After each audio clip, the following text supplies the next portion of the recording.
और हम लोगों ने अपना 75 गणतंत्र दिवस पूरा कर लिया है। यानी आज से हम लोग अगले आने वाले 25 साल के अमृत काल में गणतंत्र दिवस के इंटर हो रहे हैं।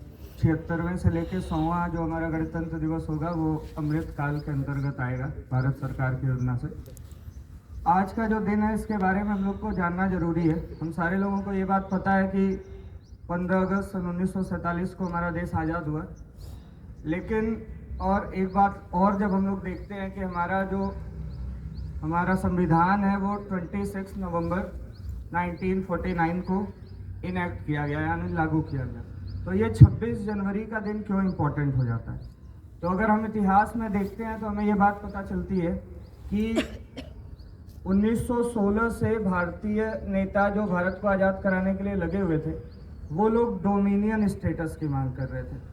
यानी उन्हें पूरी आज़ादी नहीं चाहिए थी, उन्हें एक ऐसा देश चाहिए था जो गुलाम तो रहे अंग्रेज़ों का, लेकिन कहीं ना कहीं जो इम्पोर्टेंट पोस्ट थे वहाँ पे भारत के लोग बैठे।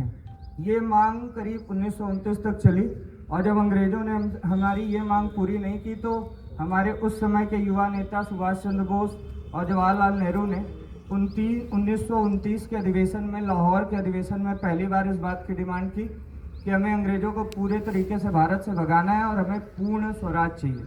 और उसके बाद से ही ये 1930 से ही 26 जनवरी का दिन जो है वो स्वतंत्रता दिवस के रूप में मनाया जाने लगा। लेकिन समस्या ये आई कि जब 1946 के बाद हमारा संविधान बनना शुरू हुआ, 2 साल 11 महीना 18 दिन में हमारा संविधान बन गया और 24 नवंबर को पूरा हो गया। 26 नवंबर को लगभग करीब आधा इम्प्लीमेंट भी कर दिया गया।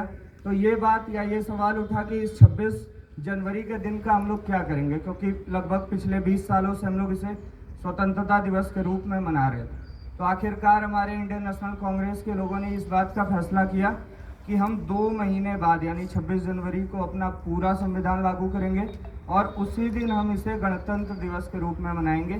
तो इस वजह से हमारा ये 26 जनवरी जो है इसका इतिहास बहुत पुराना है और ये हमारे देश में गणतंत्र दिवस के रूप में मनाया जाता है। दूसरी बात, एक और इन्फॉर्मेटिव बात जो हमें जाननी जरूरी है वो ये है कि रिपब्लिक का मतलब होता है चुना हुआ हेड ऑफ द स्टेट। यानी अगर हमारा देश रिपब्लिक देश है तो इसका मतलब जो हमारा हेड ऑफ द स्टेट होगा वो चुना हुआ आदमी होगा। तो यही सारी बातें मुझे बतानी थी।